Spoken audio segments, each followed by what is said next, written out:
Once upon a time, in a little village tucked between rolling green hills and the sparkling blue sea, there lived an old woodcarver named Geppetto. He was kind, gentle, and very poor. His hands were rough from years of carving wood, and his little house was simple, just a workshop with a bed, a table, and tools neatly arranged on the shelves. But Geppetto had something missing in his life. He had no wife, no family, and no children. At night, when he sat alone by the fire, he often wished for someone to talk to, someone who would laugh, run, and call him Papa. One cold evening, as the wind whistled outside and the stars twinkled above, Geppetto picked up a block of pine wood.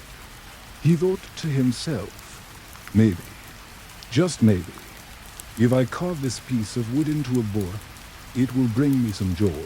With every stroke of his chisel, the block of wood slowly took shape.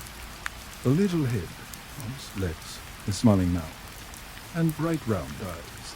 By midnight, a wooden puppet sat before him. Geppetto wiped the sweat from his brow and smiled. I shall call you Pinocchio, he whispered, softly. That night, Geppetto placed the puppet by his bedside and fell asleep.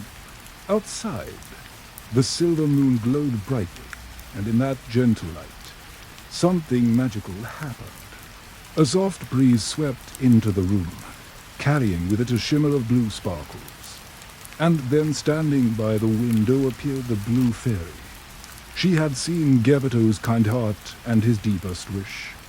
With a wave of her wand, she whispered, Little puppet made of pine, awake and speak, for life is thine. Pinocchio blinked. His wooden eyes twinkled, and his wooden mouth opened. Papa, he whispered, looking round the room. His arms moved, his legs wiggled. He was alive. The Blue Fairy bent down and said gently, Pinocchio, you are alive.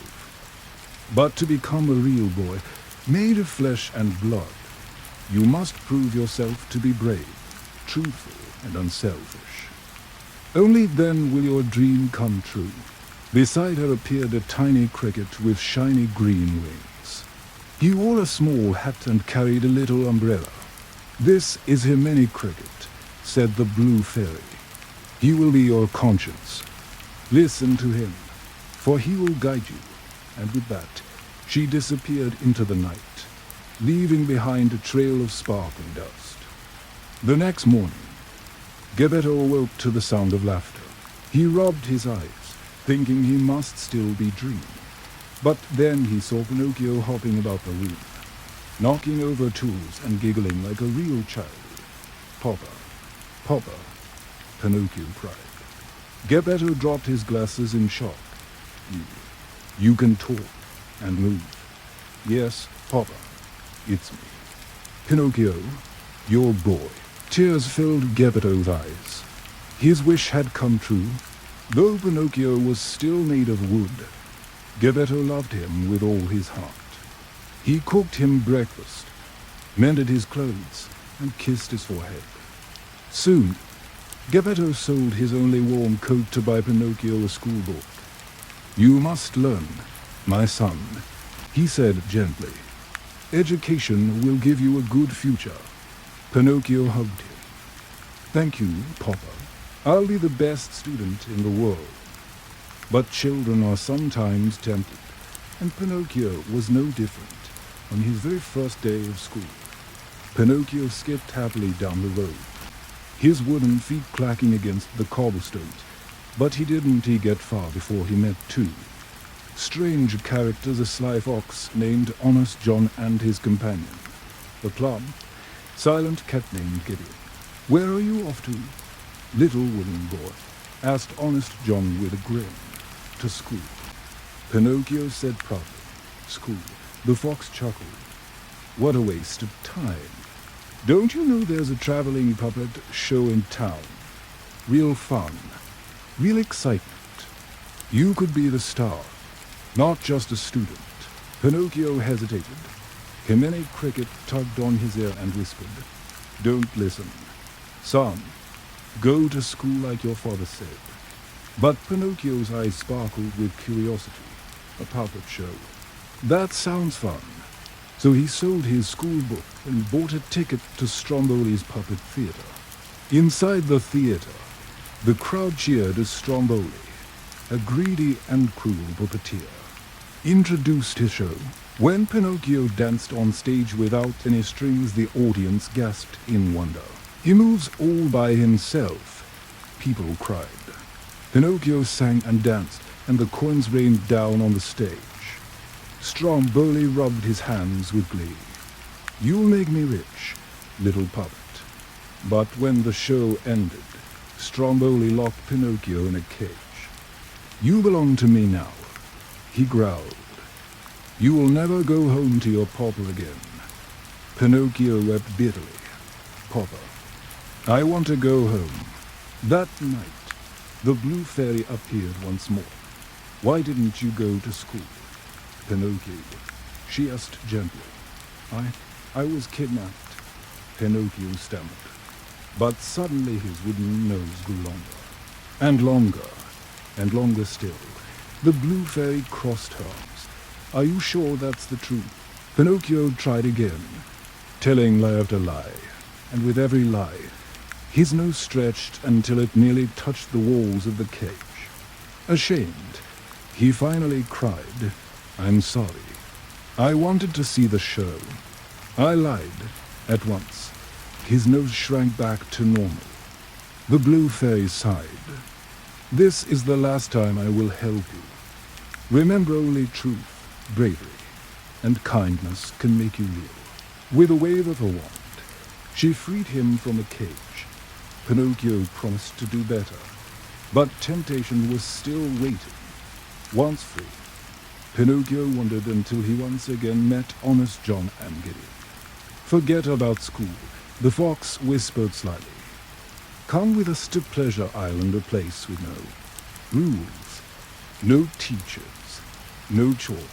Just candy, games, and fun all day long. Himeni Cricket jumped up and down. Don't go, Pinocchio. It's a trick. But Pinocchio's wooden eyes lit up. Fun all day. That sounds amazing. He climbed aboard a coach full of laughing boys. They arrived at an island filled with roller coasters, pies, ice cream, fireworks, and toys. Pinocchio shouted with joy, throwing pies, smashing windows, and eating until his belly ached. But the fun didn't last. Slowly, the boys began to grow long ears. Their laughter turned into braying. One by one, they turned into donkeys sold to work in coal mines and circuses. Pinocchio stared in horror as donkey ears sprouted from his head and a tail grew behind him. Himeni, help me, he cried, together. They escaped before the transformation was complete. Pinocchio wept. I should have listened. I should have gone to school.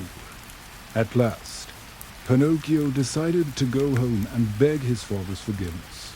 But when he reached the cottage, Geppetto was gone. On the table lay a letter.